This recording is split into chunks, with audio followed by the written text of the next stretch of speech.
Vamos então para a lição. É o capítulo, hoje nós vamos falar do capítulo 4. O título é Períodos da Filosofia. É uma aula bastante histórica, é bom para a gente saber o que aconteceu em termos de filosofia ao longo do tempo. Para que a gente comece, a gente tem que falar um pouco da reflexão, é o primeiro tema. Todos têm um livro, ou alguns têm um livro? Quem tem um livro e puder me ajudar a ler, para vocês não enjoarem da minha voz, eu agradeço. Quem não tiver o livro, não tem problema. Pode ficar quietinho, só ouvindo. Eu vou ler a reflexão e depois vou pedir ajuda para vocês, para um de vocês, ler a introdução. Ok? Então, vamos lá. Reflexão. Cada época apresenta sua filosofia. Vemos a filosofia caminhar lado a lado com a história da humanidade. Poderia ser diferente? Cada momento da história do homem, o contexto muda e com ela a problemática humana. A filosofia questiona tudo o que ocorre na cultura das sociedades e suas respostas irão influir na etapa seguinte da história. Concluímos que existe um casamento constante entre esses dois campos do conhecimento? Ok? É uma pergunta, é uma reflexão, ou seja, a filosofia está casada ou está andando ao lado da história. A história muda porque a filosofia ela exige reflexões e com isso a história se torna mais dinâmica, ou a história que faz a filosofia fazer reflexões? Qual dos dois aí trabalha mais intensamente um com o outro? É só uma reflexão. Ok? Se alguém quiser dar pitaco, fica à vontade. É só abrir o microfone e dar pitaco.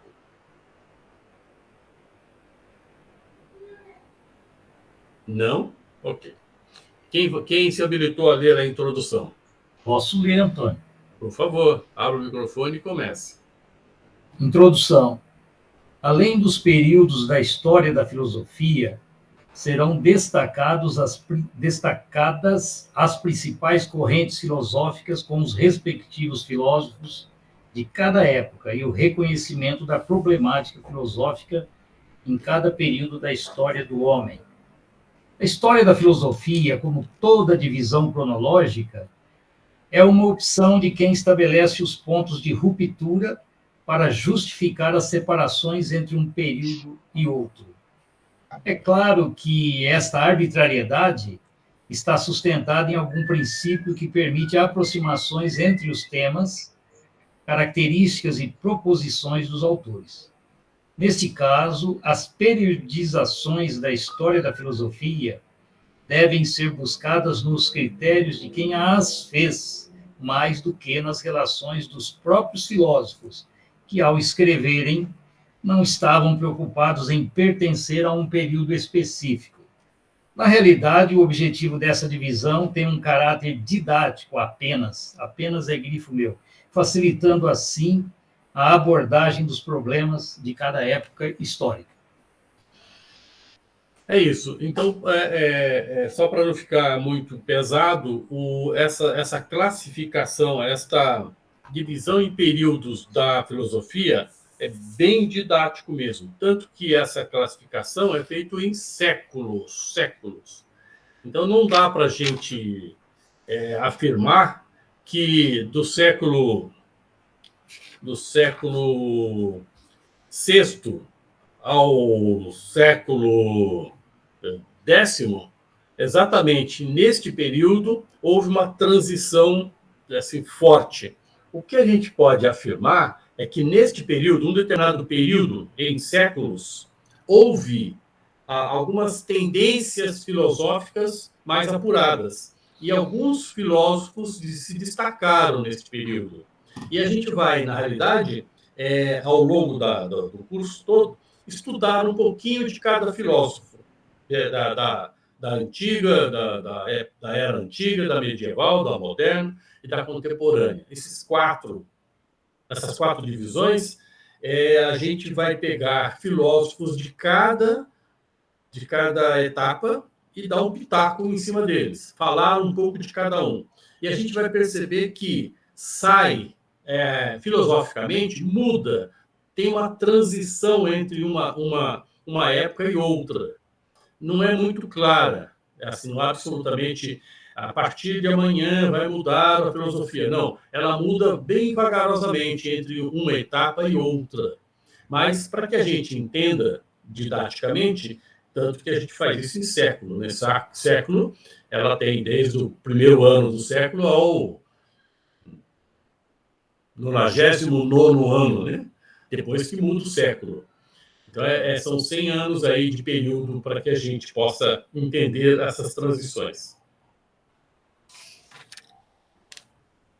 E o próximo item, a gente vai chamar de História e Filosofia.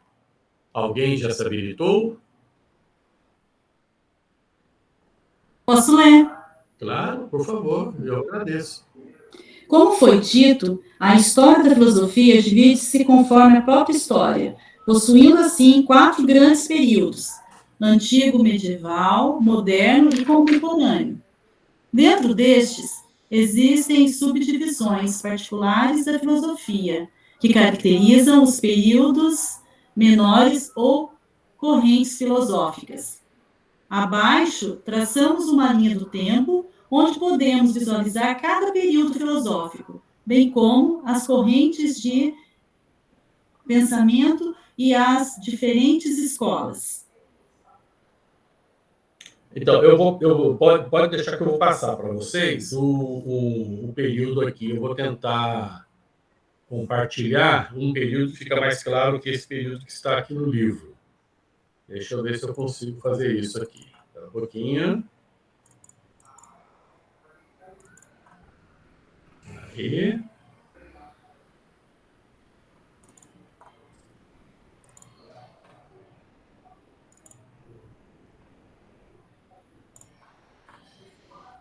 Ainda não consegui. Aí, tenha paciência com esse iniciante aqui de...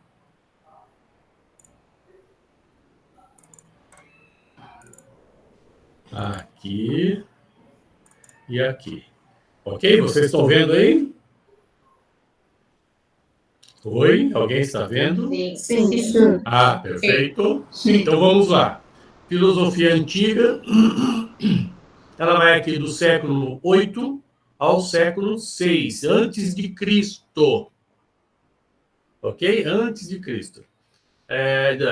Do século VI, desculpa, 8 a 6 antes de Cristo, até 1 e 3 depois de Cristo. Este é o intervalo que nós chamamos aqui de filosofia antiga. E o que acontece neste intervalo? O que a gente vai notar nessa filosofia antiga? E aqui tem alguns itens que se destacam, né? A superação do mito, que ela sai da mitologia e entra na filosofia, a gente vai ver isso. Neste período, a gente vai falar muito de mitologia e vai sentir uma transição para a filosofia. A leitura racional, claro, vai se pensar um pouco mais racionalmente e menos na mitologia. E a valorização do homem. O homem vai ter muito mais valor nesta época em função da filosofia. Quais são os filósofos que se destacaram nesta época? A gente vai ver aqui Tales, Heráclito, Pitágoras, os sofistas. Sofistas é um grupo de pessoas, não é um nome de uma pessoa, tá? Sócrates, Platão e Aristóteles. A gente vai ver a importância destes filósofos nesta época da filosofia antiga. Se a gente pular para baixo, a gente vai ver aqui, do século II ao III até o século XV depois de Cristo, nós chamamos de filosofia medieval. O que a gente se destaca aí? A busca da conciliação entre as verdades da fé e a verdade da razão. E o teocentrismo. Fica muito evidente, muito forte isso aqui, neste pedaço aqui. E quem são os filósofos que se destacaram aí? O Gregório de Nissa, Santo Agostinho e Santo Tomás de Aquino. Só um lembrete: Santo Agostinho e Santo Tomás de Aquino, eles foram e são até hoje o esteio da doutrina católica. Dá licença, só um minutinho. Oi, não? Desculpa, seu Custódio, é o seguinte, eu não sei se para todo mundo tá assim, mas para mim tá bem pequenininho. A tela do seu Vanderlei, para mim, tá fixada, então ela tá grande também. E com isso, a telinha que o senhor está compartilhando tá pequenininha. Eu não sei se é só para mim, se eu tenho que arrumar, porque eu não estou conseguindo ler. Por exemplo... Acho que é configuração, Fabi. Eu acho também. O que eu tenho que fazer, será? Ó, vai nos 3 pontinhos ali. Tenta colocar alterar layout. Sim. Quando você vai nesse daí, onde está o seu? No automático. Não, coloca mosaico e deixa tudo menorzinho. Lá embaixo tem blocos. Leva lá para o final. É para ficar todo mundo pequenininho. Mas para final, para a direita ou para a esquerda? Eu preencho tudo? Você traz para a direita. Isso, deixa tudo azulzinho. Vai ficar todo mundo pequenininho e a tela que ele está compartilhando é para ela ficar grande. Não, mas para mim não tá. Para mim ela continua pequenininha e embaixo dela tá o Vanderlei grande também. As duas telas grandes e o resto... Clica na tela que você está falando. No Vanderlei? Ela não altera? Não. Para mim ela tá grande, sabe? Tá com um negocinho assim, como se fosse... Como é que chama? Do lado do nome dele tá um símbolozinho... que eu não sei o que significa. Mas tudo bem, gente, não tem problema. Fabiana, clica na tela da Isso, parece um alfinete. Então, clica no alfinete, Fabi. Clica no alfinete. Ele vai liberar. Não, mas não acontece nada. Nada. Clica no alfinete. Eu tô clicando com o botão esquerdo e não aparece nada. Não, é com o direito mesmo. Clica. Não, com o esquerdo. Gente, pronto, já resolvi. Me cuidou atrapalhar a aula, viu, gente? Já resolvi. Obrigada, Tati, obrigada a todos. Imagina. Desculpa atrapalhar. Esse é um aprendizado. Além de filosofia, a gente aprende tecnologia também. Muito. Obrigada. Bom, só repetindo, então, nessa parte da filosofia medieval, a gente vai ver que tem aqui Santo Agostinho e Santo Antônio de Aquino, que esses dois aqui foram a base da doutrina católica. A gente vai estudá-los, né? Estudar bem esses dois aqui, no nosso livrinho aqui. Em seguida, vem a filosofia moderna, que vai do século XVI ao século XVIII. E o que a gente vai perceber neste intervalo? A separação entre fé e razão, a rejeição do passado, o desenvolvimento da crítica, a confiança na razão e o antropocentrismo. Então, esses itens que deram, digamos, que deram margem ao crescimento da filosofia neste intervalo aqui. E quem são os filósofos que se destacaram aqui? René Descartes, o Francis Bacon, o Spinoza, Hobbes, Locke, Rousseau, Hume e Kant. Nós vamos estudar quase todos aqui. Está no nosso livrinho. Descartes, Bacon, Spinoza, Rousseau e Kant. A gente vai ler bastante a respeito deles. Aqui, já próximo nos dias atuais, nós chamamos de filosofia contemporânea. Ela vai do século XIX até hoje, até nos dias atuais. E o que a gente está enxergando, isso já está mais fácil de nós enxergarmos hoje, é o pluralismo de ideias, historicidade, socialidade, secularização da consciência e o antidogmatismo. Então, isso vai ficando mais forte nos dias de hoje. A gente sente isso, a gente percebe isso. E quais são os filósofos que se destacaram ou se destacam aqui neste período. Hegel, Marx, Feuerbach, Kierkegaard, o Comte, o Nietzsche, o Heidegger, o Sartre e o Adorno.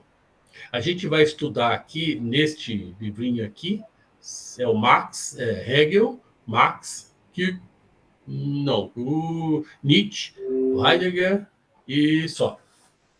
E os outros a gente vai dar uma pincelada neles. Né? Professor, o senhor vai compartilhar esse quadro? Porque está bem legal e bem resumido, tá bacana. Tá, compartilho sim. Compartilho, depois eu ponho no grupo isso, tá? Graças.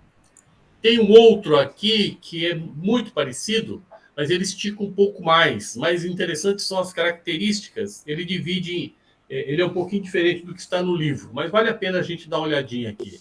Aqui ele fala do nascimento da filosofia.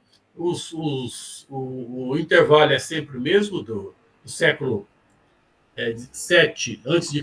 até o 6 depois de Cristo, e ele começa na filosofia antiga, como é que nasceu a filosofia, né, basicamente. Então, lá com as viagens marítimas, a moeda, a cidade, a escrita, a política, e os pensadores são os mesmos que a gente viu lá no outro. Aqui as características do século 7 ao século 14, veja que intervalo grande, hein? De 7 a 14, nós estamos falando aqui de 7 séculos, 700 anos. É a valorização da teologia, o teocentrismo e os padres da igreja que dominaram, neste intervalo, que dominaram toda a filosofia. A gente vai perceber isso, vai notar isso em nosso estudo. Renascimento, que vai do 14 ao 16, são 2 séculos aqui, onde o humanismo e o homem, né, o homocentrismo aqui, que vai ficar caracterizado no estudo da filosofia. O pensador que se destaca aqui é o Maquiavel, um pouquinho mais forte esse Maquiavel do que os pensadores da filosofia moderna. Na filosofia moderna, o intervalo de 17 a 18, aqui entra outra vez aqui no racionalismo, no ceticismo, que ceticismo e dúvida, é um pouco de filosofia mais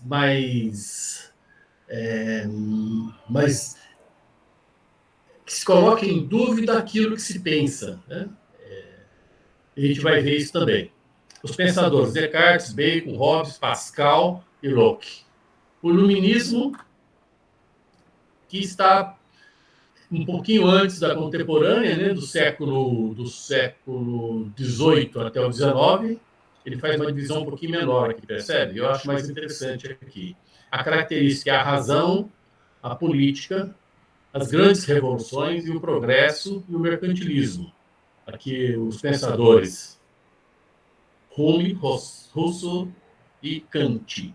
E volta aqui na contemporânea. Então, a contemporânea, nessa divisão, é um século só, enquanto o iluminismo também fica um século. Uma divisão por 2 aqui do contemporâneo. Característica muito parecida, né? O progresso, técnicas, grandes guerras, as ditaduras e o socialismo em moda. Até hoje, né? Estamos em moda aí no socialismo. Os pensadores Hegel, Marx, Sartre e Heidegger. Deixa eu ver se tem mais alguma coisa aqui. Eu tirei foto de todos eles aqui para vocês não ficarem com saudade deles, para vocês conhecerem os camaradas. Alguns deixaram tirar foto, outros não. Mas aqueles que a gente conseguiu tirar a foto está aqui. Heráclito, Tales, Sócrates, Parmênides, Anaximandro, Demócrito, Pitágoras, Anaximenes, Zenão, Endócritas, Xenófanes. Esses nomes também são complicados. Não use isso para dar nome aos filhos, por favor. Leucipo. E aí vai. Depois eu vou deixar isso lá no grupo.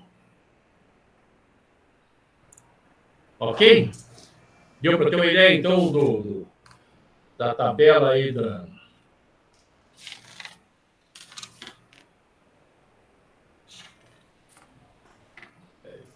Ficou um pouco mais ampla a tabela que eu demonstrei para vocês do que essa tabela que está no livro. Depois eu mando para vocês, vocês colam aqui na folhinha para ficar para estudo ou para futuras verificações. Vamos lá, história da filosofia antiga e seus principais filósofos. Agora nós vamos dar uma olhadinha na história da filosofia antiga. No primeiro item aqui, né? Quem pode? Eu posso. Então, por favor. Este período ocorre principalmente na Grécia Antiga e no seu final desloca para a Itália devido à influência política e econômica do Império Romano. Ele se estende do século VII a.C. ao século V d.C. As principais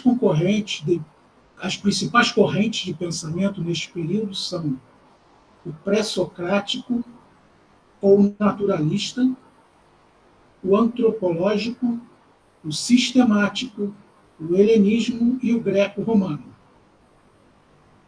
Os interesses do período pré-socrático estão voltados à natureza, busca conhecer o mundo, o cosmos ou physis, e os princípios, o átmico, que o sustentam.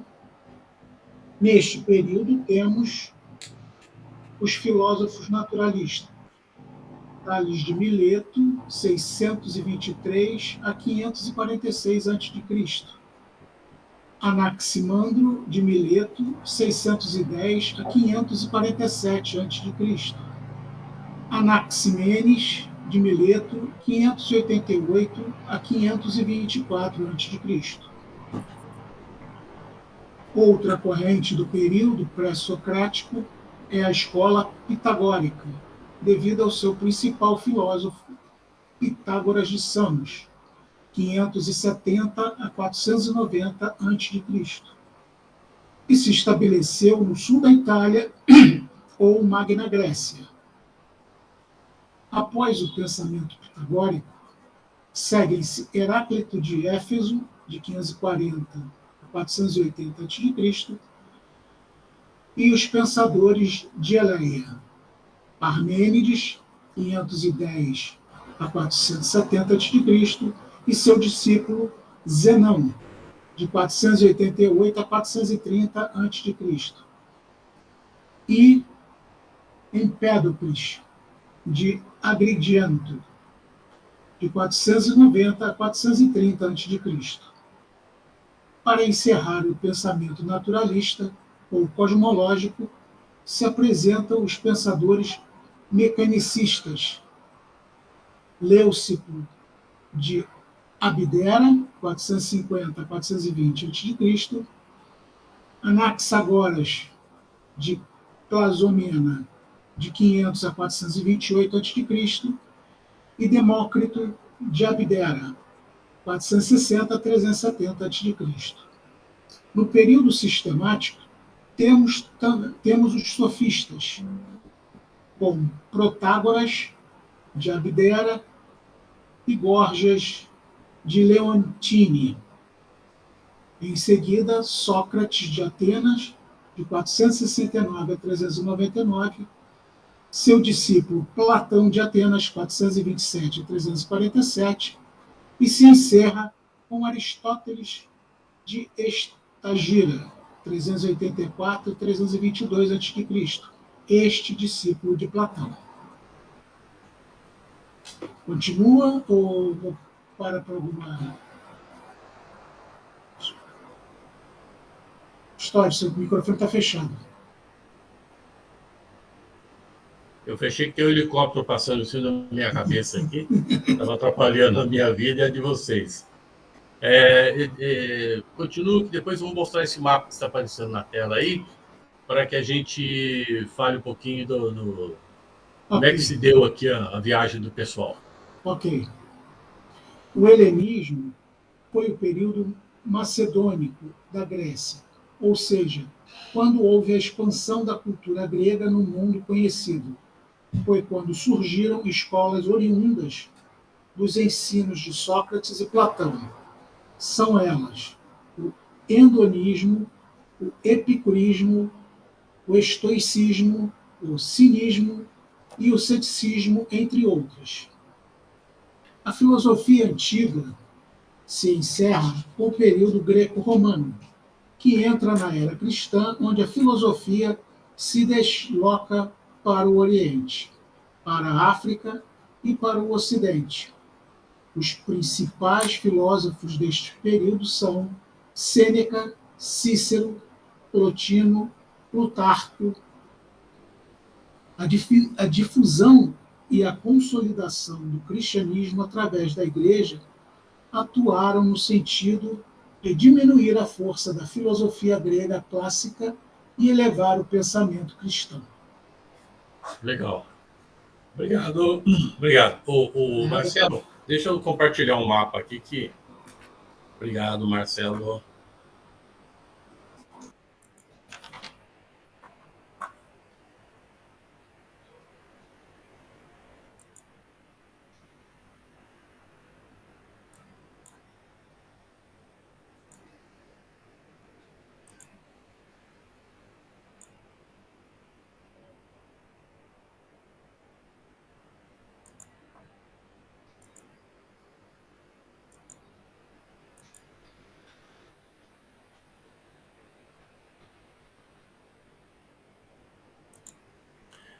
Aqui, este mapa está um pouquinho melhor que o mapa que está no livro.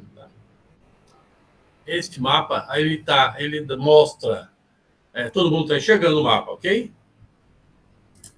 Sim, acho que se colocar no modo apresentação, aumenta um pouquinho para a gente ficar... mas eu não consigo fazer a apresentação. Mas tá grande aqui a imagem. Grande, né? A Fabiana conseguiu? Consegui sim. Pessoal, Tá perfeito. uma dica, quem tiver no celular, pode passar o dedo na tela e ampliar como se fosse uma foto. Ele amplia também, viu? Isso mesmo. Então, Eu quero, Pipoquinha, traz aqui para a mamãe. Traz sua mamãe. Deixa eu ver. Ok, vamos lá. O mapa, então, esse mapa está bem didático, é interessante. Olha, em cada região... Eu ia pedir para vocês fecharem o microfone, senão atrapalha a nossa aula. Não. Cadê a bermuda, Manuela? Priscila, você está com o microfone aberto. Desculpa, gente. Obrigado. Então, esse mapa mostra bem didático. Se a gente for lá embaixo, bem na parte inferior, a gente vai ver os filósofos da Grécia Antiga, amarelinho, vermelhinho e verdinho. Os amarelinhos, os pré-socráticos, os vermelhinhos clássicos e o período helenístico, que foi descrito aí na leitura do nosso companheiro aqui. Então, a gente vai ver aqui os amarelinhos, onde eles ficaram localizados. Esse contorno onde está o Zenão, o Parmênides e o Xenófanes é a Itália, ok? É a bota da Itália aqui. A bota. E o Empédocles também é a Itália, só que está numa ilha, um pouquinho para baixo, do Agrigento aqui. Então, esse pessoal, mas também o amarelinho está na Grécia, bem no centro do mapa. Alguns ficaram aqui mais para baixo, Pitágoras e Heráclito, mas tá vendo? Concentraram em alguns pontos aqui. O vermelho também está lá em Atenas, por exemplo, está concentrado em Atenas, em Abdera. E os outros, os verdinhos, né? Pirro, Epicuro, Zenão, Posidônio, Panécio.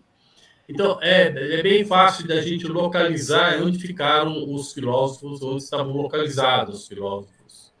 Lembrando que a maioria dos filósofos, a gente fala assim, quando põe o segundo nome na frente do filósofo, o segundo nome normalmente é a cidade ou a localização onde ou nasceu ou onde ele morou.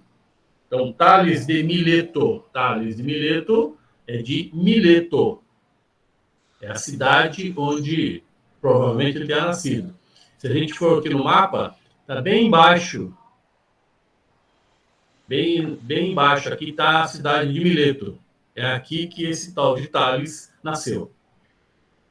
Antigamente era mais fácil. Tinha poucas cidades e tinha poucas pessoas que se destacavam.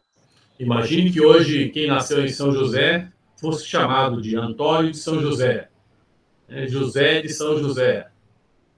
Ia ser um tormento, mas naquela época era mais fácil. Ok? Esse é mais um mapa aqui também interessante. Este dá para a gente ver o nome das cidades, né? Aqui para destacar a localização das cidades. A gente vai ver bem à esquerda Roma, onde fica Roma. A Grécia, bem aqui no centro do mapa, né? Parece mais um pé de aranha aqui. E à esquerda aqui é onde está a Jônia. Aí o mar Mediterrâneo. E o outro mapa, ele mostra a colonização grega, onde lá na colonização grega ele destacou toda a filosofia, ou todos os filósofos, grande parte dos filósofos, se destacaram com a colonização grega. Foi lá que houve uma concentração de conhecimento da época. Então, a Grécia, a gente vai ver que está no azulzinho, bem baixo aqui, mas ela teve uma abrangência em toda a região norte aqui do mundo conhecido na época. Esse quadrado, ou esse retângulo que a gente está vendo aqui, era o mundo conhecido da época.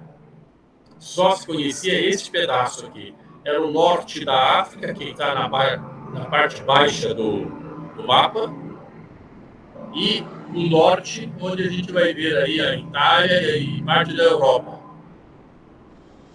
Bem à nossa direita no vídeo, a gente já vai ver aqui o Oriente, né?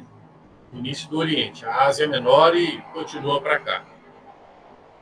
Mas o nosso trabalho, os nossos filósofos que nós vamos estudar, estão destacados mais na região da Grécia, ou da colonização grega.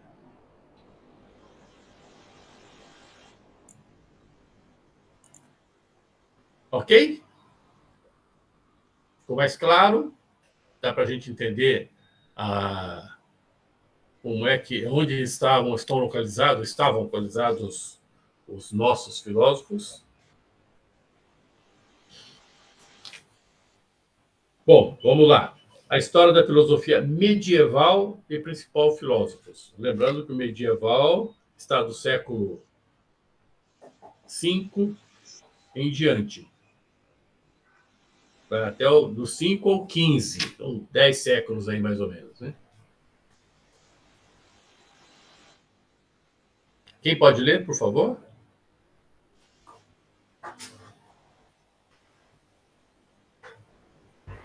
Eu leio. Opa, obrigado. História da filosofia medieval e principais filósofos. A filosofia medieval é marcada pela influência da Igreja de Roma, a qual colocou a filosofia a serviço da teologia.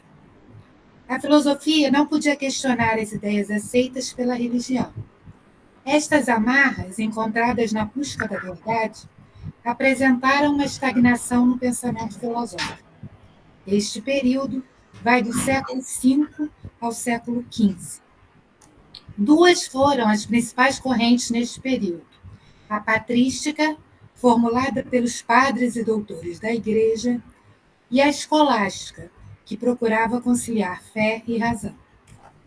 Os dois principais filósofos desta época são Agostinho de Hipona, 354 a 430 d.C., e Tomás de Aquino, de 1226 a 1274 d.C. Outros pensadores também se destacam neste período: Boétio, na Itália, Abelardo, na França. Um núcleo filosófico teológico importante surgiu junto à Universidade de Oxford, do qual despontaram os pensadores Roger Bacon, 1214 a 1292, Boaventura, 1240 a 1284, e Guilherme de Ockham, 1285 a 1349. Então, esta foi um intervalo da filosofia onde houve a consolidação da igreja, muito forte, muito forte. São 10 séculos, são 1000 anos de filosofia controlada pela igreja, totalmente controlada pela igreja. E a única igreja que existia na época era a católica.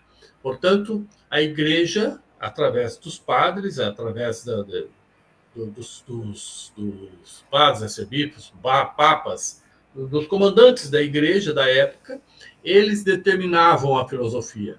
Então, a gente vai ver a patrística. A patrística são dois períodos dentro desse período desse intervalo de 10 séculos, a patrística e a escolástica. A patrística, a gente vai ver lá que era totalmente controlada pelos padres. E a escolástica tinha somente uma tendência muito forte da religião, embora não tivesse os padres controlando, mas tinha uma tendência muito forte. Já tinha uma configuração muito forte no primeiro da patrística, no período patrístico. Quando chegou a escolástica, destacou-se alguns filósofos, mas a religião, né, o cristianismo, imperava na filosofia. Então, a gente vai ver que esse período de 1000 anos, toda a filosofia está calcada na religião, totalmente. E a gente vai entender que a gente vai ter uma dificuldade muito grande quando fala a gente, o pessoal da época, digamos, no pensamento fora da religião. A teologia tomava conta da filosofia. Era como se tivesse uma dona da outra. Na realidade, a teologia dona da filosofia. E isso a gente brinca, né? Que são 1000 anos perdidos de filosofia. Perdidos no sentido de faltou gente para realmente destacar e se desenvolver filosoficamente fora da religião, fora da teologia. Professor. Temos a Joelma e o Irair que levantaram a mão aí, viu? A Joelma e depois o Irair. Eu não vi. Estou comentando. O senhor está falando, lendo isso aqui, me veio assim, está passando na minha cabeça as imagens do filme Em Nome da Rosa, né? Porque aí demonstra muito esse momento, né? E como o senhor acabou de falar, que não surgiu pessoa, mas eles eram muito perseguidos, né? Claro. Aí eu penso hoje, essa discussão que a gente está aqui, olha que delícia, eu fico imaginando o quanto foi difícil, né? Ultrapassar aquele momento, né? Até as imagens do filme estão na minha cabeça, retrata bem isso que o senhor está comentando. Uma boa dica. Quem não assistiu Em Nome da Rosa pode assistir. Além de ser um filme magnífico, com atores magníficos, também a história do filme mostra a época. E a gente vê a repreensão da época com relação a tudo que era contra a igreja. Quando alguém falasse alguma coisa que era contra o que os teólogos da igreja adotavam como verdade, ele poderia ir para a fogueira. A fogueira não é um lugar muito frio, né? É um lugar bem quente lá. Então, tinha que falar sempre a favor não contra mesmo em pensamento, mesmo colocando em xeque, mesmo questionando. Então, por isso que a gente brinca são 1000 anos de filosofia perdida, né? De pensamento localizado dentro da teologia. E a patrística também, aí se destacou alguns... Aí temos o Irair também, viu, Custódio? Desculpa, Irair. Quem, enquanto esquecer, vocês gritam. Ô, Custódio, desculpa. Não tem problema. Eu só queria trazer uma comparação rapidinha com essa fase trística, né? Não é nem patrística, eu diria que é uma fase trística de tristeza, né, para a nossa formação. E olha, nós não, parece que nós estamos bem longe dessa época, não é? Mas nós não estamos, não. Fico imaginando como o nosso querido Kardec, que olha que não falamos dele ainda, e ele está aqui nesse capítulo, o quanto que ele sofreu na época para trazer uma ideia espírita, espiritualista, para, digamos assim, romper com o céu e o inferno que a igreja insistiu em colocar. Então, eu fico imaginando o que foi sofrido para romper esse mistério, esse império da igreja, né? Eu acho que, se fizer um levantamento aqui entre nós, eu acho que vai ter mais de 10% de pessoas aqui que sofreram a migração para sair, desculpe o termo que eu vou usar, tá? Para sair da lavagem cerebral que certos dogmas da igreja colocaram na nossa cabeça, para a gente transportar isso para uma doutrina que a gente está em avidez de aprender através até da filosofia. Isso mesmo. Bem lembrado. Esse sofrimento foi colocado na cabeça humana ao longo desses 1000 anos e mais um pouquinho, né? Quase 2000 anos. Hoje nós estamos, digamos, mais libertos. Mesmo assim, a gente vê uma massa de gente criticando demais. Mas ainda nós temos a liberdade de estarmos aqui, por exemplo, discutindo assuntos sem melindrar ninguém, sem colocar em xeque a doutrina do outro. O que a gente faz é respeitar a do outro e colocar a nossa em evidência, na medida do possível. E colocar em evidência para nós, para cada um de nós.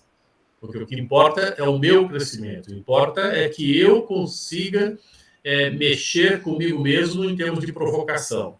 A filosofia é o que faz isso. É eu me provocar com aquilo que me faz mal ou me faz bem. Se me faz mal, eu altero. Se me faz bem, eu cresço nela. Isso é impossível de fazer quando você tem a teologia calcada na filosofia. A filosofia não vai andar sem que a teologia estivesse dando o ok para aquilo que fosse colocado, para aquilo que fosse pensado. Ou seja, naquela época as pessoas pensavam com um pensamento castrado. Você pode pensar até aqui. Daqui para cá, penso eu para você. Só para te lembrar da história, né? Foi um pouco além, né? Esse acontecimento que nós vamos falar agora, mas esse foi um marco na história. Quando é que a Bíblia deixou de ser explicada somente pelos padres? Lá em 1500. Até 1500, a Bíblia era exclusivamente lida e explicada pelos padres. Era proibido um leigo, como nós, de ler a Bíblia. Percebe? O quanto nós humanos, né, éramos castrados em termos de pensamento? Então, só para a gente entender o quanto bem faz a filosofia na nossa vida. Fora as missas em latim, né? Isso é mais novo, hein? Isso é 1960 e alguma coisa, 70, por aí. Então, é muito mais novo. A gente hoje tem a oportunidade, assim, avançadíssima, perto daquele pessoal que teve lá atrás. E temos que aproveitar isso, porque é uma oportunidade que está crescendo, cresceu de pouco tempo para cá, está crescendo, e poucos ainda aproveitam essa oportunidade de poder pensar com a própria cabeça, não precisar de outro fazer com que você pense. Esse grupo pensa sozinho, como grupo, e na unidade de cada um também. Cada um de vocês tem a liberdade de pensar o que bem entender. Com o raciocínio que Deus deu a cada um de nós, claro. Bom, então este período foi um período pesado, período duro, mas teve aí o próximo período que já foi um pouco mais leve, que a gente vai perceber. Teve alguns filósofos que se destacaram no próximo período e deu uma pequena guinada aí na filosofia. Aliás, para mim, uma guinada importante. Então, vamos lá ler, então, a história da filosofia moderna e os principais filósofos. lá no 4.5.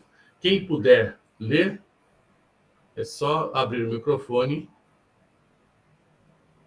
O Marcelo está colocando para nós aí. Alguém se habilita? Olha, ganha pontos no céu quem lê aqui, tá? Ganha aqueles pontinhos lá no...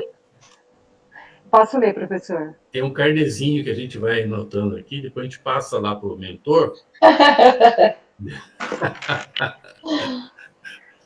Por favor. Então, vamos lá. História da filosofia moderna e principais filósofos. Com o Renascimento, séculos XV e XVI, inspirado no humanismo, se inicia a filosofia moderna e se encerra com o iluminismo, século XIX. Descartes, 1596 a 1650, e Hegel, de 1770 a 1831, são o iniciante e o finalizador do período. O pensamento filosófico vai se concentrar no como conhecer.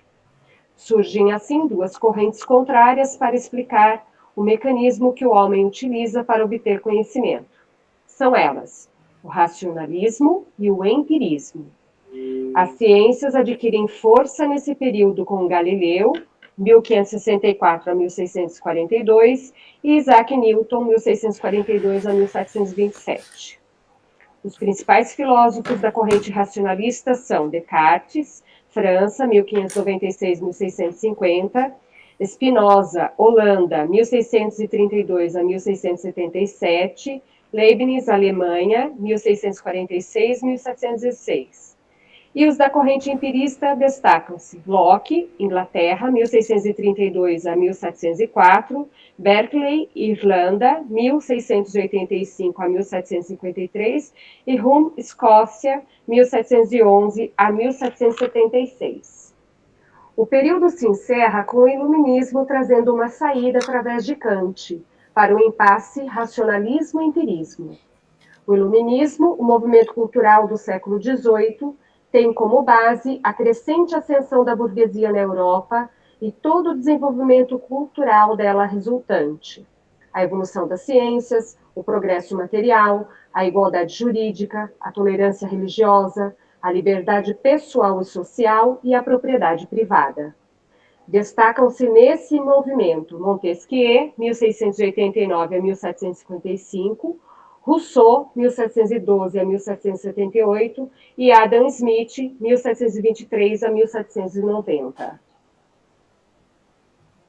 Então, vocês perceberam na leitura o quanto de evolução nós tivemos nesse período? Um período relativamente pequeno, né? Foi do século XV ao XVI, são 2 séculos. E nesses 2 séculos, nós crescemos muito mais como humanos do que em 1000 anos dentro do período medieval. Então, a gente destaca este período com uma evolução muito grande, muito grande. Eu acredito, na minha concepção, de que foi o período mais importante da história, muito forte em termos de evolução. Foi um crescimento muito forte. E que a gente estamos hoje no que somos e que estamos em termos de situação social, porque houve uma revolução muito forte nesse período da filosofia moderna. A gente vai ver aqui a importância do iluminismo. Descartes, nós vamos estudar Descartes, vocês vão ver o quanto Descartes colaborou para o racionalismo, o quanto ele tratou o ser humano como um ser racional. Um destaque importante de Descartes, que ele conseguiu provar com a lógica a existência de Deus. E é interessante que nessa comprovação que ele fez, através de um texto, ele vai fazendo pergunta, e são perguntas que ele vai fazendo e vai respondendo à própria pergunta, de maneira lógica, evidentemente. Então, se isso aconteceu, logo isso vai acontecer lá. E blá, blá, blá, ele vai fazendo uma junção de ideias até chegar na existência de Deus. Se tudo isto que eu disse é da forma lógica de acontecer, logo Deus existe. Isso, claro, pelo nosso racional. E Descartes teve uma... Eu gosto muito de Descartes. Eu sou suspeito, né? A gente, quando vai estudar, vocês vão perceber isso, ao longo do tempo, cada um de nós vai ficar amante de um filósofo. Ele vai gostar de um filósofo, de um tipo de filosofia que vai ter muito mais a ver com você. Então, tem gente, eu gosto muito do Descartes, como eu, né? Outro, Hegel, nossa, Hegel é um cara maravilhoso, ele falou isso, porque ele tem a ver com aquilo que você pensa diretamente. É claro que você fica a palavra amante mesmo, né? Sem a conotação do amante de hoje, mas amante no sentido de você gostar muito da tendência filosófica deste filósofo. Ele é muito lógico, muito lógico.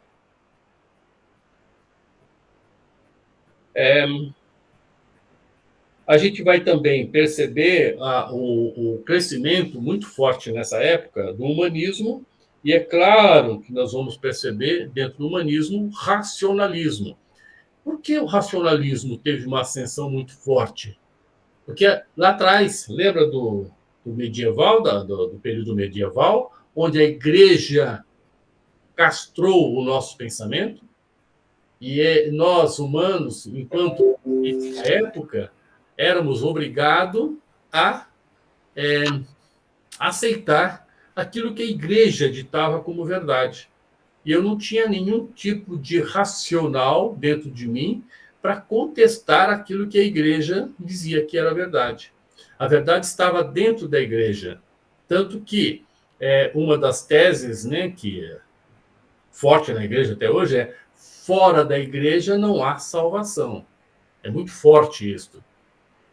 Então, para quem vivia na época, imagine você não se salvar como espírito, como alma, como ser humano, se você não estivesse dentro da igreja.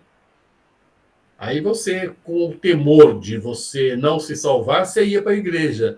E lá você tinha que obedecer às regras, ordens e leis da igreja. E o teu racional, novamente, era castrado. Quando esta época passa, traz-se alguns filósofos que saem deste mundo teológico e parte para fazer o trabalho efetivamente filosófico, racional e humanista, dá uma guinada na filosofia. E aí a gente vai perceber que vai ter filosofias brilhantes, brilhantíssimas, a partir dessa época. Não estou dizendo que Agostinho de Hipona e Tomás de Aquino, que vieram lá da filosofia medieval, dentro da igreja, não são brilhantes. São sim. Mas o brilhantismo deles está calcado na teologia. E quando você sai da teologia, o brilhantismo começa a ficar mais no racional e no humanismo. Essa é a diferença. E a gente vai perceber na leitura da filosofia de cada um, ao estudar cada filósofo, a gente vai sentir lá no âmago, né? Vai sentir o quanto este camarada tinha dentro dele de lógica racional, de lógica filosófica. Se ele tivesse vivido um século atrás, ele não poderia ter falado isso. Ele nasceu na época certa, ele viveu na época certa, numa época em que a liberdade de pensamento estava solta, mais aberta a quem podia. Fala aí, Laia. E mais uma vez eu gostaria de fazer um spoiler a favor do nosso querido Kardec, inclusive parece que está aniversariando agora, 100 e poucos anos, né? Acho que é semana que vem, né? Semana que vem ele faz aniversário. Olha que lindo. A gente já começa a ver aí as raízes onde ele foi buscar a fé raciocinada.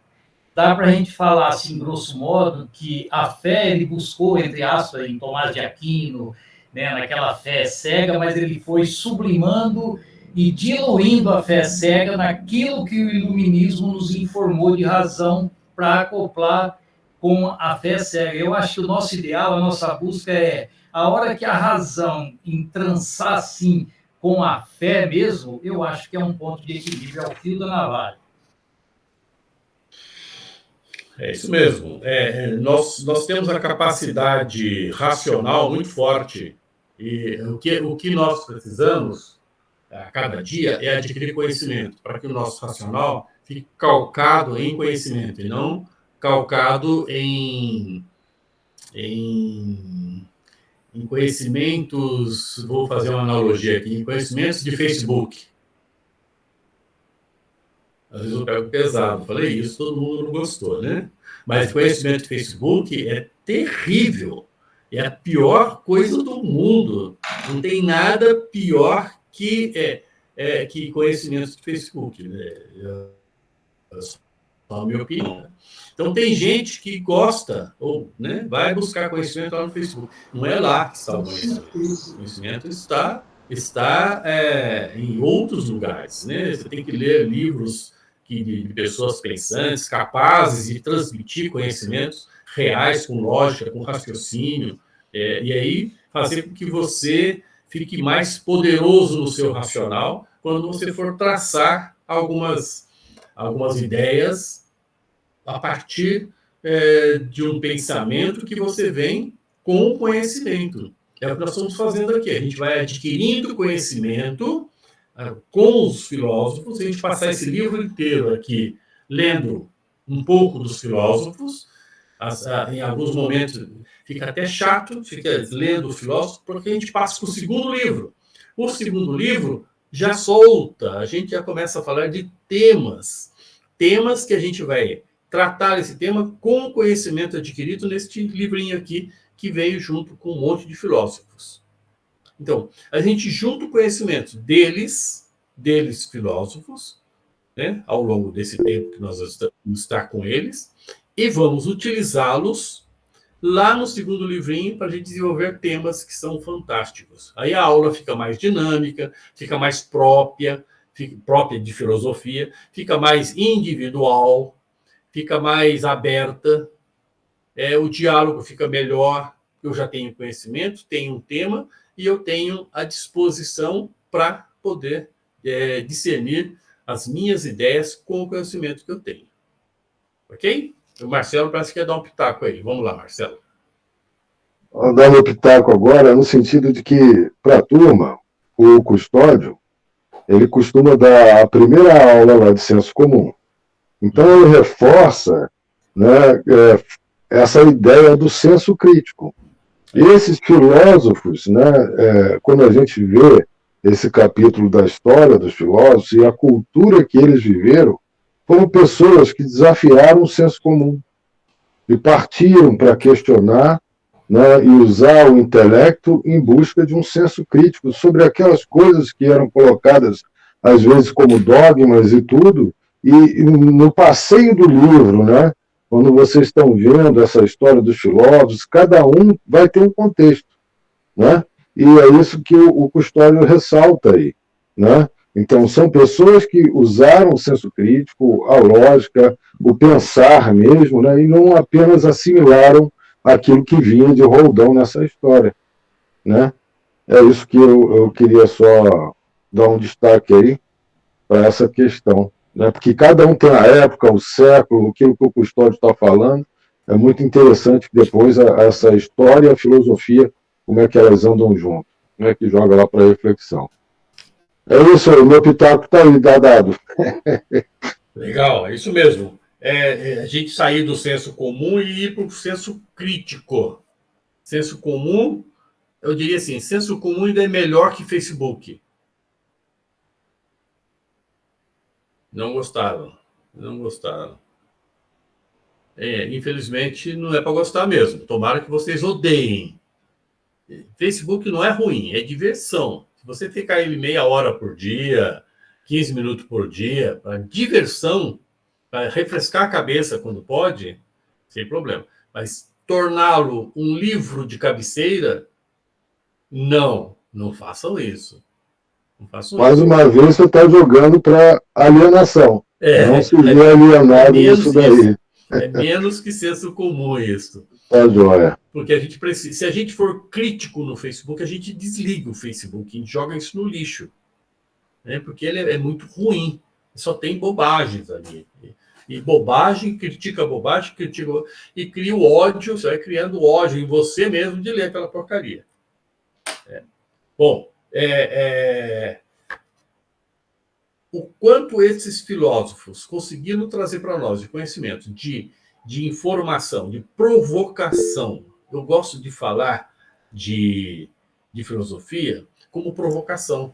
E se a filosofia, em algum momento, não te provocar, é porque você não está prestando atenção. Ela tem que te provocar. A filosofia tem que te provocar. E é nesta provocação que faz você se mexer. E ao se mexer, é o que a gente estava falando da diversidade. Cria em você uma diversidade para que você ultrapasse os obstáculos, o obstáculo da mesmice. Saia da mesmice e entre no pensar com lógica, pensar com raciocínio e trabalhar para o seu desenvolvimento. É isso, essa provocação. E eu tenho certeza que todos serão provocados. Todos podem ser provocados, todos serão. E essa provocação que vai fazer a diferença ao longo do nosso curso e ao longo da vida de cada um. Tomara que todos consigam chegar até o fim, que essas provocações elas vão crescendo ao longo do curso e elas vão ficando cada vez mais ousadas, vão ficando mais gostosas, vão ficando mais saudáveis em cada um de nós, Tá? O Elmo parece que ia dar um pitaco aí. Seu Antônio, quando o senhor falou sobre o Facebook, né? Uhum. Eu estava lembrando de uma frase que diz assim: entre o remédio e o veneno pode significar a dosagem. Então, o que acontece muitas vezes é que as pessoas não sabem estabelecer limites. Então, o Facebook ele pode ser uma grande ferramenta para se encontrar pessoas, para aproximar pessoas, mas a partir do momento que você se torna escravo deles, isso, aí você passa a ter o lado mal do Facebook. Então, todas as coisas, quando Alberto Santos Dumont ele pensou em unir as pessoas através de um transporte mais rápido, o avião, ele não imaginava que iria ser o avião usado para transportar bombas e destruir pessoas e países. Então, assim, o ser humano ele tem essa capacidade de transformar uma coisa boa, uma ferramenta, em algo destrutivo. Nosso pensamento hoje sobre a faca mostra muito bem isso, né? Ou eu seguro no cabo ou eu seguro na lâmina. Só tem duas opções. E aonde você segura é onde você vai ter o resultado. Isso então, mesmo. Se eu uso o Facebook como uma ferramenta de trabalho ou uso o Facebook como uma diversão, tranquilo. Mas aí quando eu me torno escravo, eu não sei viver sem isso, aí já é um prejuízo. Perfeito, exatamente isso. Eu uso o Facebook. Eu uso como ferramenta para divulgação, para divulgação de um modo geral. Mas ele não uso como livro de cabeceira, né, no bom sentido. Não fico o meu dia lá olhando o Facebook todas as horas. Não faço isso. Eu determino lá meus 10, 15 minutos que eu vou fazer isso e eu uso exclusivamente para fazer divulgação. Só. Não é para adquirir conhecimento. Lá não tem conhecimento. Né? Não serve para isso. Esse é o sentido. Maria de Lourdes Bastos levantou a mão também. Pode falar, Maria. Isso. Eu ia discordar. Eu ia dizer, como falou o Elmo, que o Facebook é uma ferramenta. E se você souber procurar, você vai encontrar grupos de filosofia no Facebook. Tem mesmo. Então, tem mesmo. Depende de como você utiliza, como ele bem lembrou no início da nossa aula, né? Só tem que lembrar, só tem que lembrar assim, no Facebook tem muita coisa que não tem fonte, que as pessoas escrevem daquilo que vai na cabeça dela, ou que ela leu, ou ela tirou de algum lugar qualquer, e não tem fonte. E ela põe a fonte que ela bem entende, às vezes, para enganar as pessoas. Então, minha sugestão é assim, grupo de filosofia. Tem um grupo de filosofia interessante lá. Quando vê um texto que interessa, procure a fonte. Pega aquele texto, vá lá no Google e procure uma fonte, a fonte correta. É lá o conhecimento. Fonte correta. Vá no livro, vá em lugares onde... Acontece que esses grupos que eu mencionei são grupos de pós-graduação, eles citam fontes e eles usam o Facebook como forma de divulgação. Perfeito. Eu também uso como forma de divulgação. Então, há a possibilidade de você encontrar coisas boas no Facebook. Claro.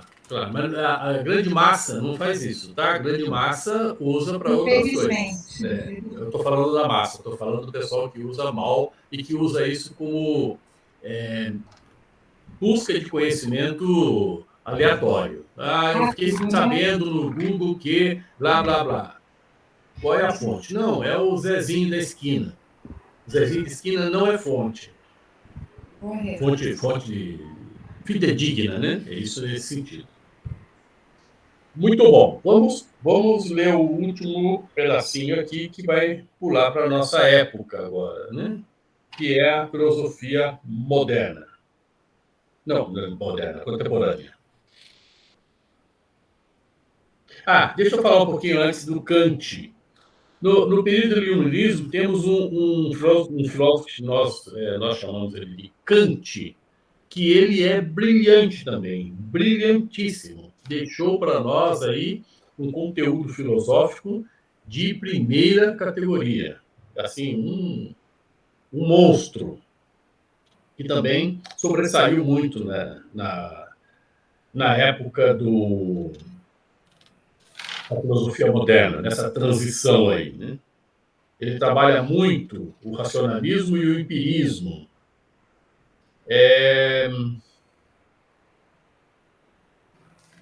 Também a gente vai encontrar Montesquieu e o Rousseau, dois caras também que deixaram muitos conhecimentos interessantes nessa época aqui.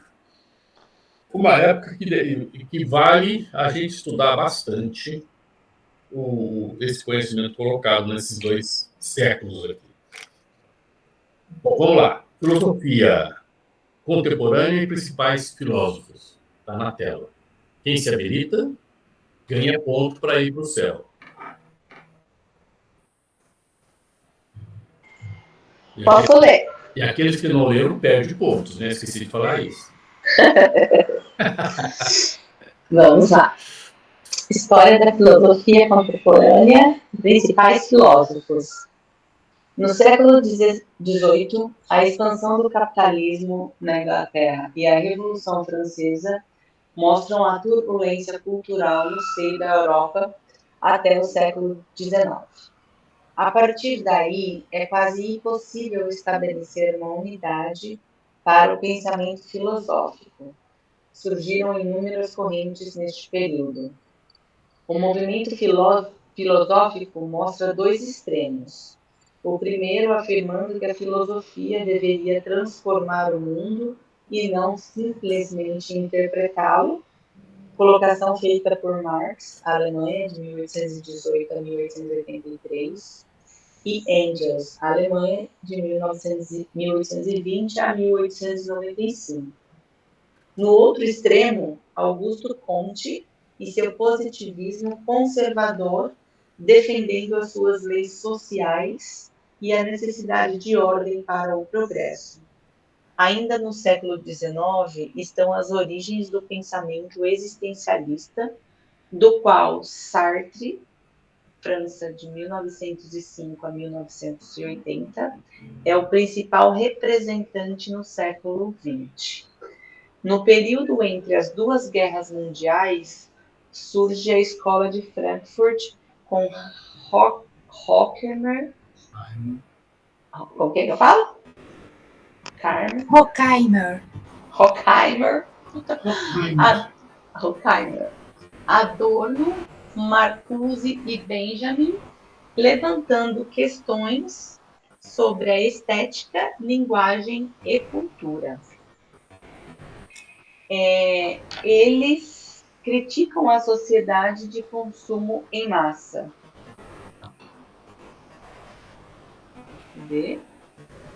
Neste período surge o romantismo no final do século XVIII e se desenvolve durante todo o século XIX, que reage contra o espírito racionalista.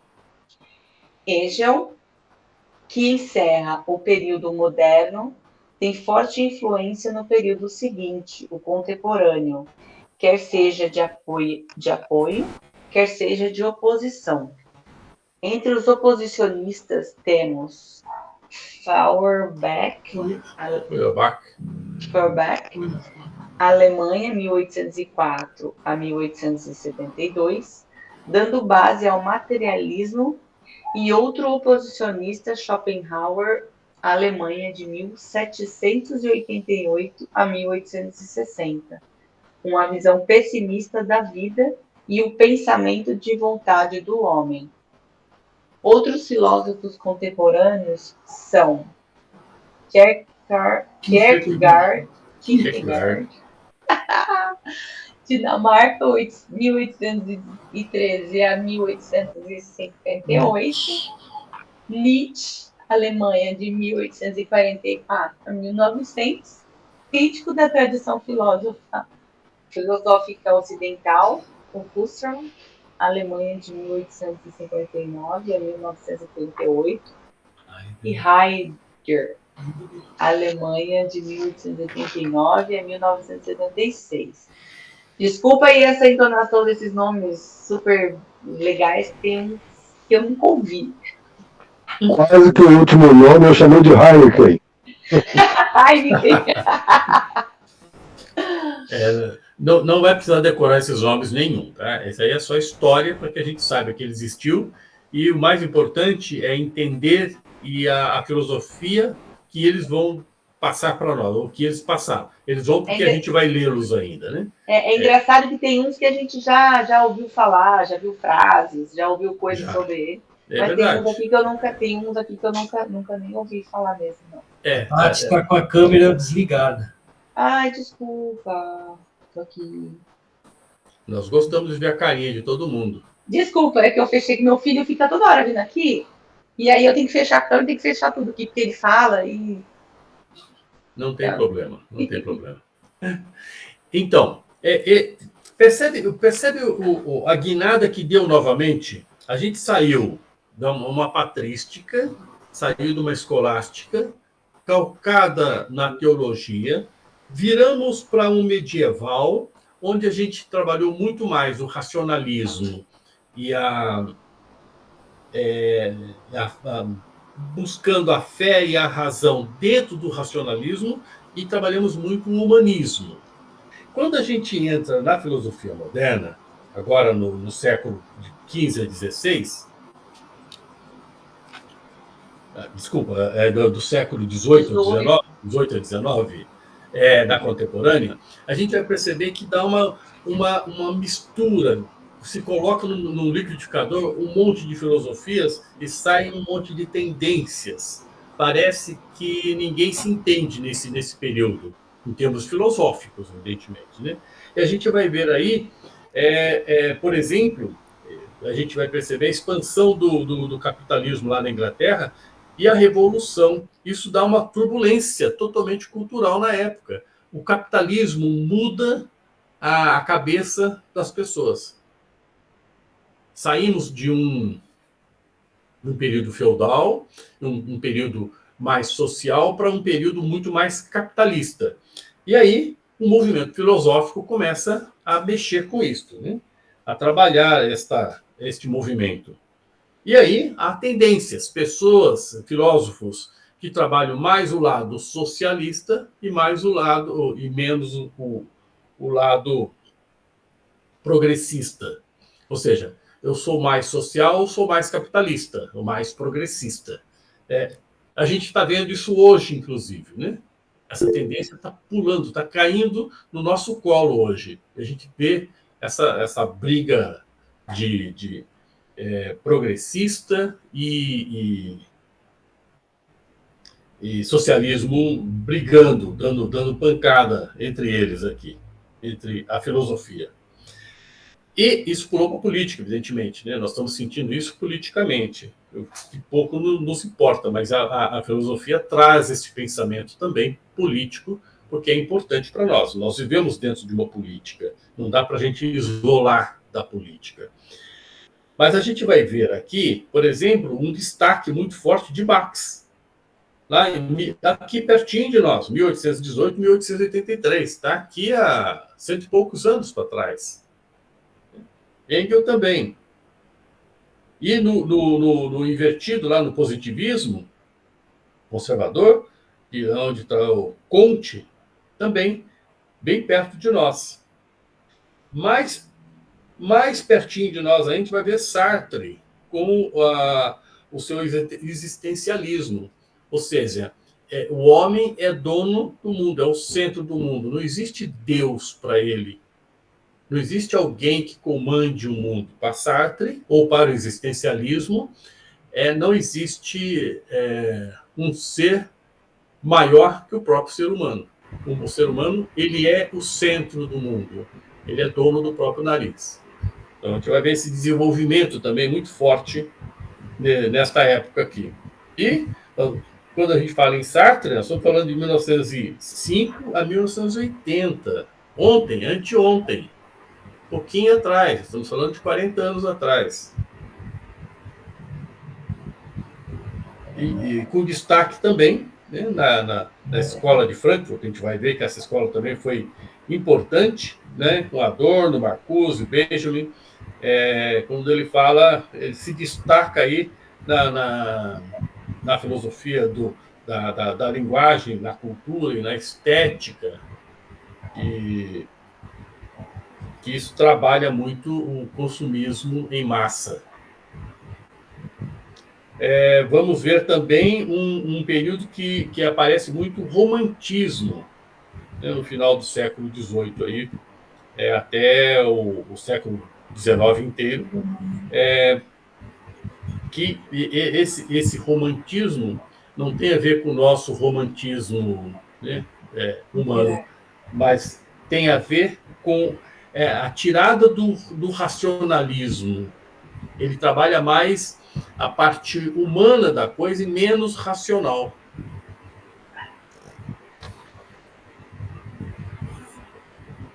Percebe quantas tendências nós tivemos nesses 2 séculos de convivência filosófica? E ainda estamos vivendo essa mistura filosófica aí, onde a gente entende uma série de tendências, e essa tendência pula para a política, e nós somos contaminados diretamente no nosso racional, se a gente não tomar cuidado em se posicionar filosoficamente e dentro do nosso racional de vida, né? Como eu quero me posicionar como vivente, não como pessoa, me posicionar como político. Claro que politicamente é importante você estar presente nela, mas não trabalhar com você como se fosse a política o seu guia. Política não é guia para você. O seu guia é a sua filosofia, o seu racional. O que você pensa a respeito. É isso que importa, não o que alguém pensa a respeito de você. Ou o que alguém pensa para impor em você o caminho a seguir. Se você tem que seguir A, ou B, ou C, ou D. Você segue aquilo que te faz bem para a tua vida. Ela é importante. Mas se a gente não trabalhar o nosso pensamento de forma racional, ou de forma que você consiga traçar os seus caminhos com aquilo que você tem em você, e aquilo que você tem em você é o conhecimento que você adquire com aquilo que você traz de fora para você, é aquilo que você põe de dentro para fora. Você tem conhecimento de vida, na vida nos ensina uma série de caminhos, e você também pode adquirir isso através dos nossos 5 sentidos, né? Tudo que nós temos é trazido de conhecimento pelos nossos sentidos. É a forma de aquisição de conhecimento. E é assim que nós temos que aprender a conviver e viver com aquilo que tem em nosso entorno. Não deixar de ser contaminado pelo externo. O externo não pode contaminar. Ele só não contamina quando nós estamos aptos a pensar. Por isso, a castração de pensamento em todos os momentos da nossa vida. Você percebe que a televisão não deixa você pensar, a internet, tudo que você corre na internet, ela tenta, de alguma forma, induzir você a fazer aquilo que ela quer que você faça. Você liga a televisão também, você lê jornal também, os jornalistas impõem para você ideias deles, exclusivamente deles, ou do jornal. Né? O jornal tem uma tendência qualquer e ele impõe para você aquilo. Então, não é proibido ler jornal. Não, muito ao contrário. Eu gosto de ler, inclusive, jornais que são contra tudo aquilo que eu penso. Até para que eu tenha certeza de que aquilo que eu penso é melhor do que aquilo que eles escrevem. Né? Livros. Né? Um dia eu estava lendo um livro que o cara estava tentando provar, um livro de quase 500 páginas, que Deus não existe. O trabalho que esse cara teve para tentar provar a inexistência de Deus, não tem ideia do que esse cara correu. Ele foi para química, física, biologia, astrologia, ele fuçou tudo e ele não conseguiu, na lógica, comprovar. Para ele sim, mas para mim não. Mas eu tenho que ler esse livro porque faz parte da minha consistência, né, de ter certeza que eu estou no caminho certo, para mim, pelo menos. Eu não sei se para o outro, mas para mim eu estou. Mas eu acho que isso é uma coisa muito bonita de ser humano. É o ser humano ouvir o que o outro tem para dizer e tirar a sua conclusão. Exatamente. É isso mesmo. E assim, e tá tudo bem se ele quer provar, se ele acha. Claro. Cada um no seu caminho, entendeu? Tem gente que nem paciência para ouvir tem, né? Então, assim, aí fica um pouco mais difícil, mas essa é uma coisa muito bonita mesmo. E de um modo geral você percebe que as mídias, a gente foge daquilo que a gente não gosta, né? A tendência nossa é isso. Aí eu só vou ouvir fulano de tal porque ele fala aquilo que eu gosto de ouvir. Mas você tem que ouvir aquilo que você não gosta de ouvir para você ter certeza que aquilo que você não gosta é aquilo mesmo. Exatamente. Para ter consistência. Você fortalece o seu conhecimento ou muda. De repente você fala, nossa, isso, eu mudei minha vida. Pronto, vai lá. Vai que o caminho está aberto. Isto é a gente não entrar em bitolagem, né? E quem faz muito isso com a gente são as religiões. Algumas, né?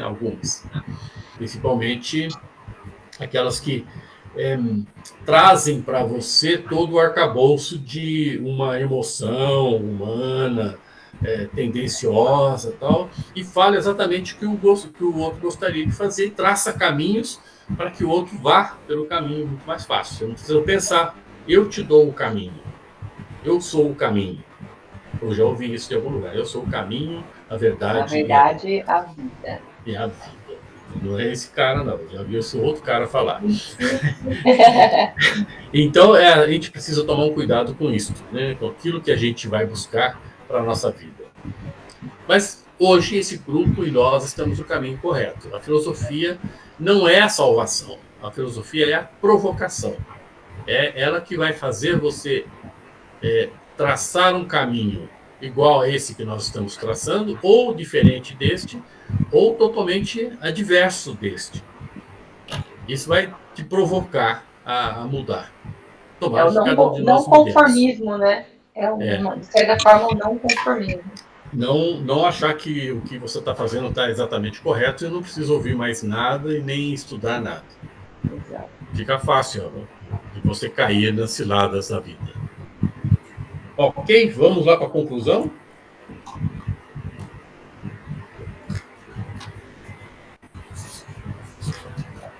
Marcelo, isso.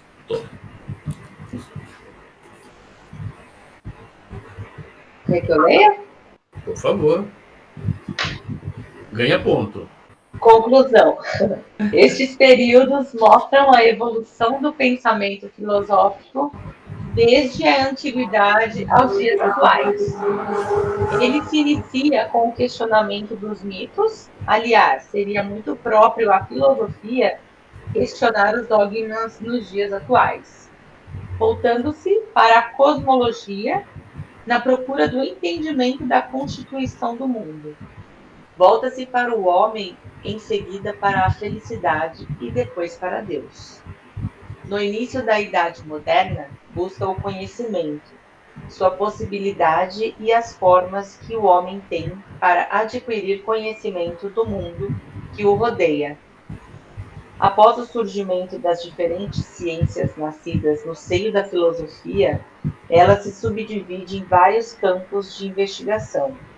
O positivismo, de Augusto Comte, o evolucionismo de Darwin e Spencer, o materialismo de Marx e Engels, o existencialismo de Kierkegaard e Sartre, a fenomenologia de Russell, a filosofia espírita de Kardec e Leon Denis, o voluntarismo de Schopenhauer, a filosofia da vida de Bergson e o existencialismo espírita de Herculano Pires. Então, um resumão bem... Perfeito. Ele fez um traçado aqui de filosofia ao longo do tempo. E a gente vai mudando, né? Desde do mito, né? Da mitologia, que o homem acreditava que existia diversos deuses, e Deus do trovão, Deus do relâmpago, Deus da chuva, N deuses, né? E cada deus cuidava de alguma coisa, de uma parte da vida dele. E isto que o homem tinha como padrão de vida. Daí, sair para a filosofia e a gente correr em todos esses segmentos da busca, basicamente, da felicidade para Deus, né?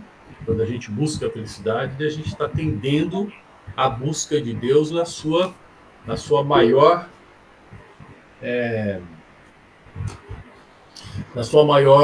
competência, né?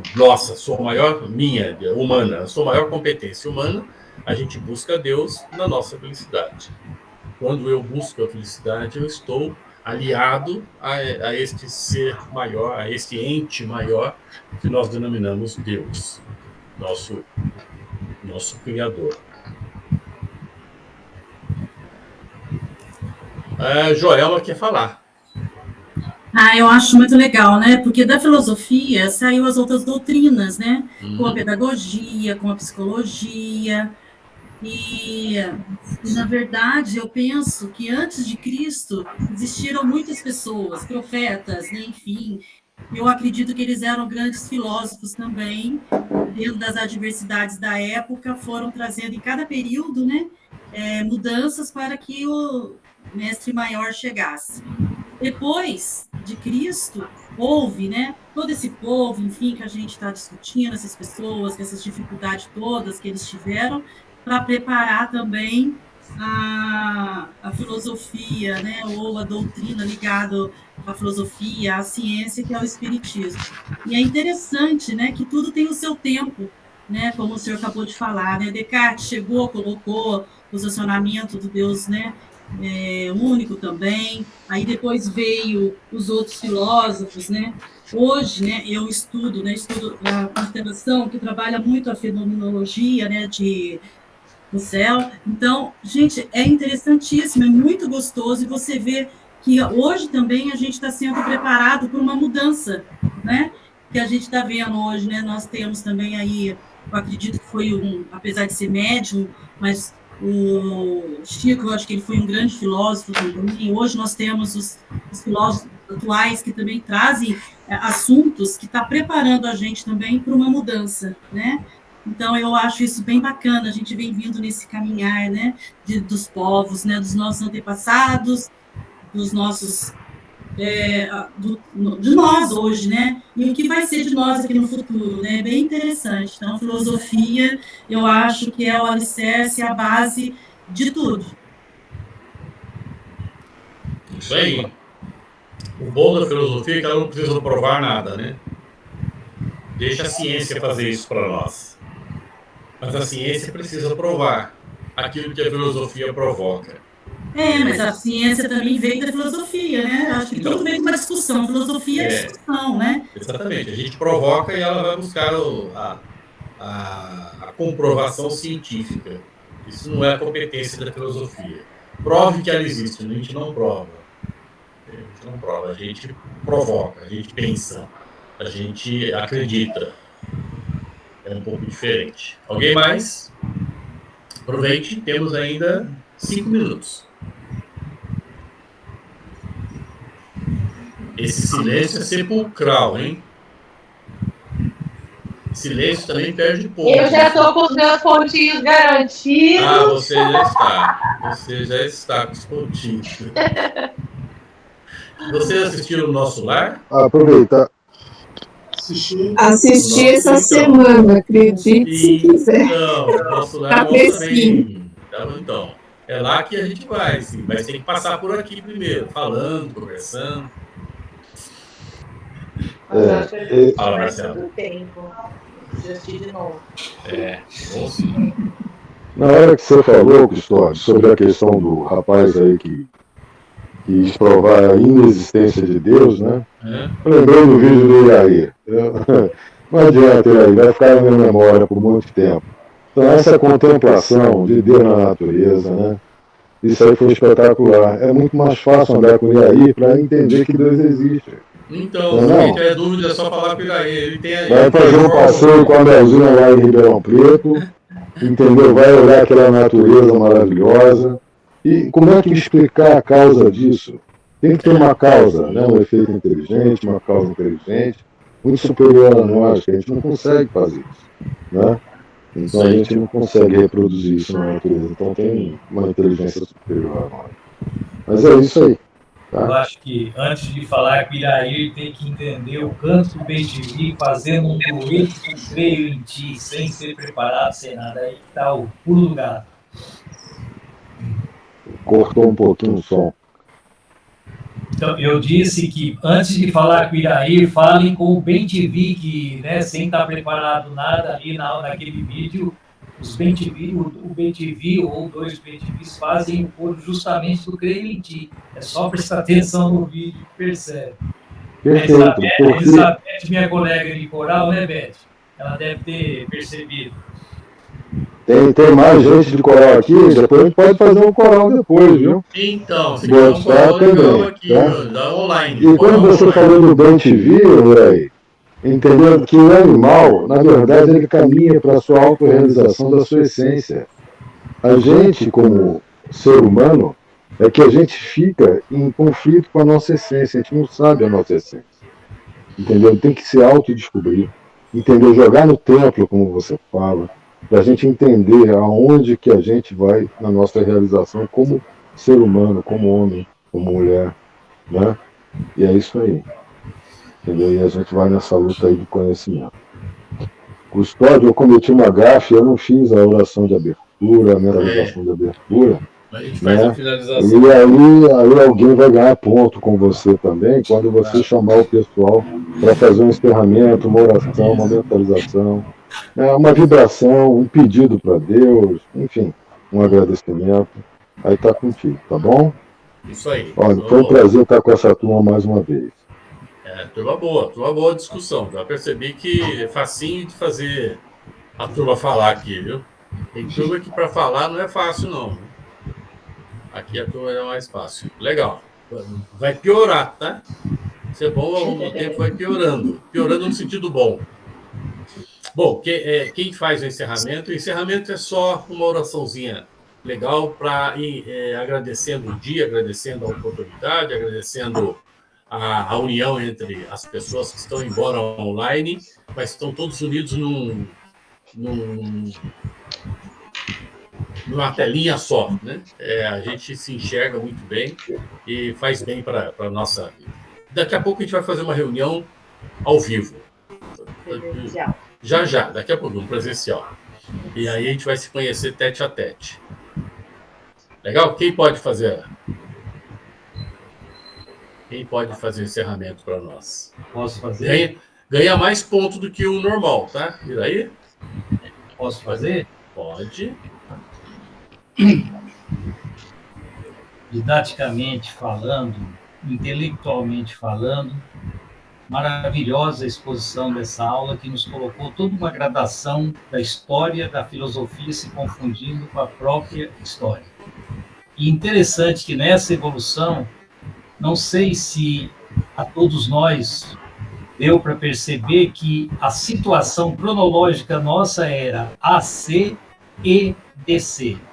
Logicamente, não só para reforçar que é antes de Cristo e depois de Cristo. Ou seja, bem antes dele houve pensamentos, depois dele houve mais pensamentos ainda, e a centralização de toda referência está nele com a sua singeleza, a sua humildade de um só pensamento.